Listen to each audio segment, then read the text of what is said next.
Christmas என்றால் என்ன? நம்ம கேக் கட் பண்ணுகிறோம், பட்டாசு வெடிக்கிறோம், கிஃப்ட் வாங்குறோம், கொடுக்கிறோம். இது மாத்திரம்தானா கிறிஸ்மஸ்? இல்லைங்க. உண்மையான கிறிஸ்மஸ் என்பது நம்மை நாமே சுய பரிசோதனை செய்து கொள்ள வேண்டிய நாள்.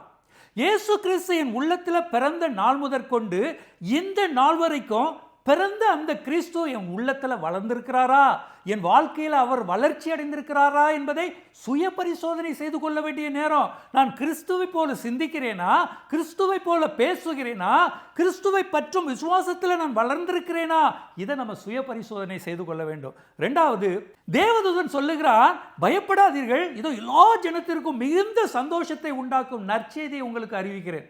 அப்போ அந்த மிகுந்த சந்தோஷத்தை கொடுக்கிற அந்த நற்செய்தி நமக்கு மாத்திரம் இல்லை, எல்லாருக்கும், இந்த உலகத்தில் உள்ள எல்லா ஜனங்களுக்கும் அந்த நற்செய்தியை நாம் அறிவித்திருக்கிறோமா?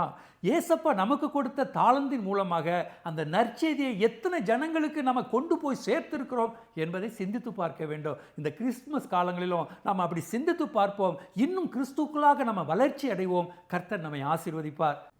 We wish you all a Merry Christmas.